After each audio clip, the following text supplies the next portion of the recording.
देश आपका चांद पर चला गया है और आज भी आप आयोग पर उंगली उठा रहे हैं, मशीनरी पर उंगली उठा रहे हैं। आपकी सरकार है, काफ़ी बहुमत से जीती हुई है, सत्ता में आप हैं। आपके राघोपुर विधानसभा में लगातार हम घूमे, आपके गांव में भी गए हुए थे। वहां का जनता का साफ तौर पर, वो राघोपुर हो, मोहनपुर हो या पहाड़पुर हो, वहाँ की जनता का साफ तौर पे कहना है कि राघोपुर में ना एक डिग्री कॉलेज है, न खेल का कोई स्टेडियम है।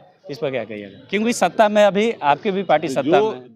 जो 6 लाइन बनी है, पिछले बार अभी बाढ़ आया था, उसमें देखिएगा कि 6 लाइन से जो नीचे उतरते हैं, उतरने के बाद पूरा वो पानी से डूबा रहता है बरसात में। हाँ। उसके लिए क्या किया जाएगा आपके सरकार की तरफ से? 6 लेन पुल से लोहा वाला पुल जी, 6 लेन के भरत चौक से मिर्ज़ापुर, रामपुर, मीरमपुर, रामपुर होते फतेहपुर होते बिशनपुर तक, जहांगीरपुर जफराबाद जोड़ने का सड़क।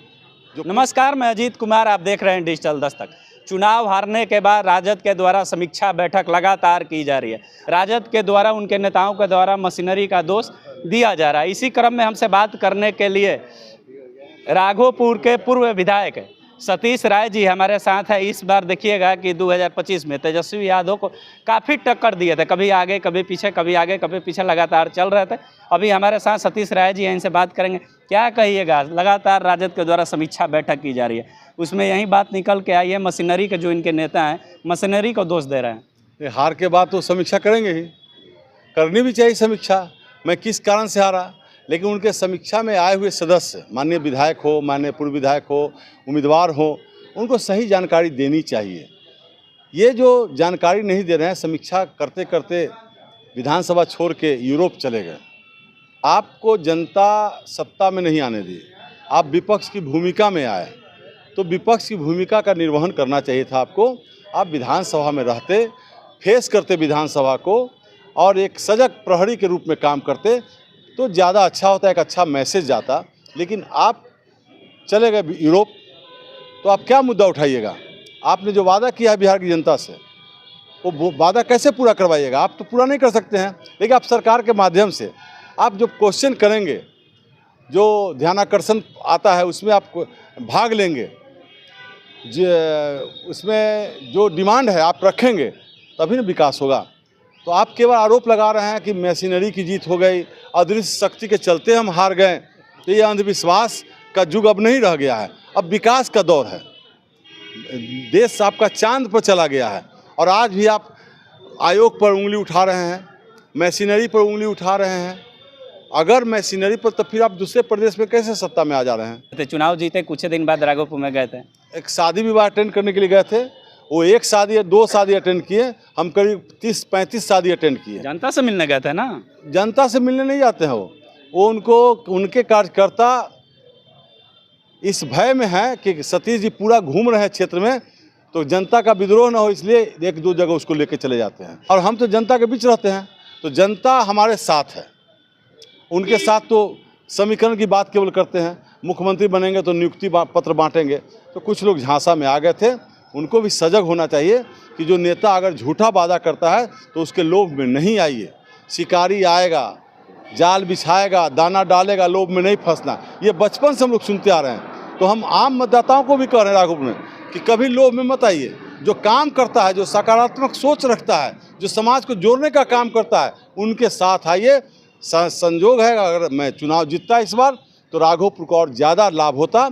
राघोपुर के विकास की जो गति धीमी हुई थी, उसको मैं तेज़ करता। लेकिन उसके बावजूद हमारी सरकार बनी है, हमारे बड़े नेता लोग हमें आश्वासन दे रहे हैं कि नहीं, राघोपुर में जो काम होना है वो आपके अनुशंसा पर भी होगा।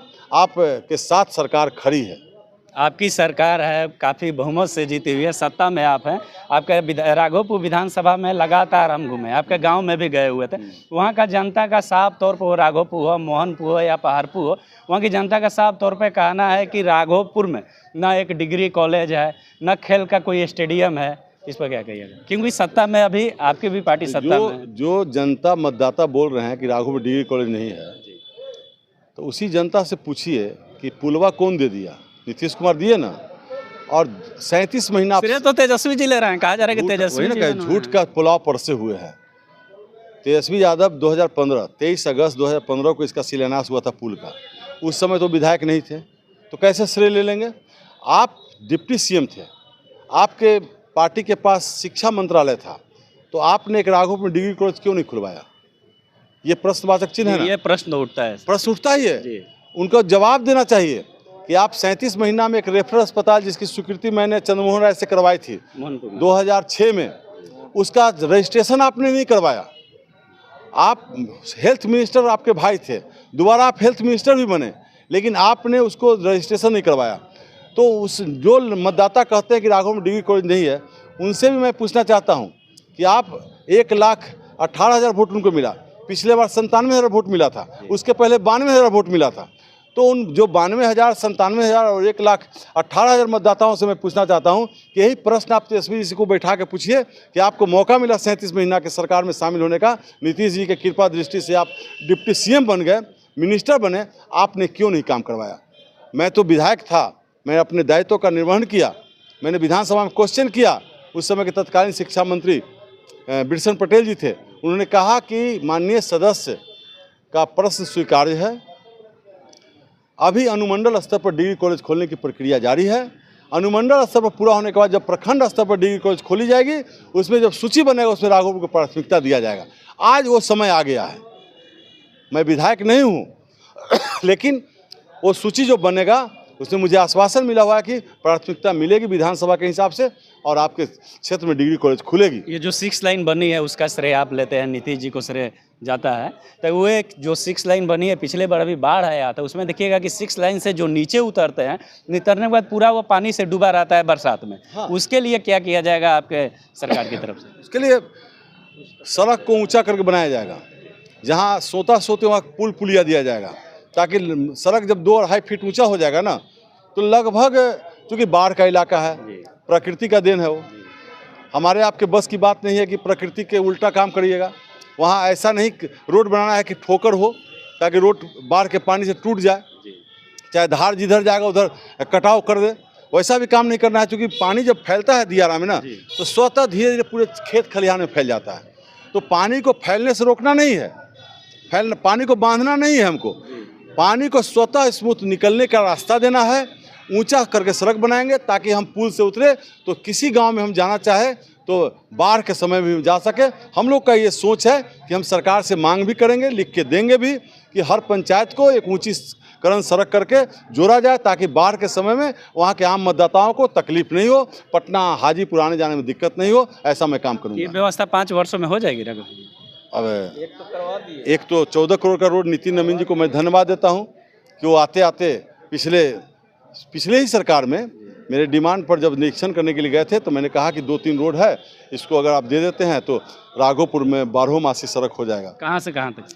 6 लेन पुल से लोहा वाला पुल जी, 6 लेन के भरत चौक से मिर्जापुर, रामपुर, मीरमपुर, रामपुर होते फतेहपुर होते बिशनपुर तक उस सड़क का निर्माण के लिए स्वीकृति हो गया है? नहीं, एक स्वीकृति हुआ, दूसरा स्वीकृति अब मैं मांग करूँगा। अब सरकार नई सरकार बनी है, मैं बात करूँगा, उनसे लिखित दूंगा और स्वीकृति कराने का प्रयास करूँगा।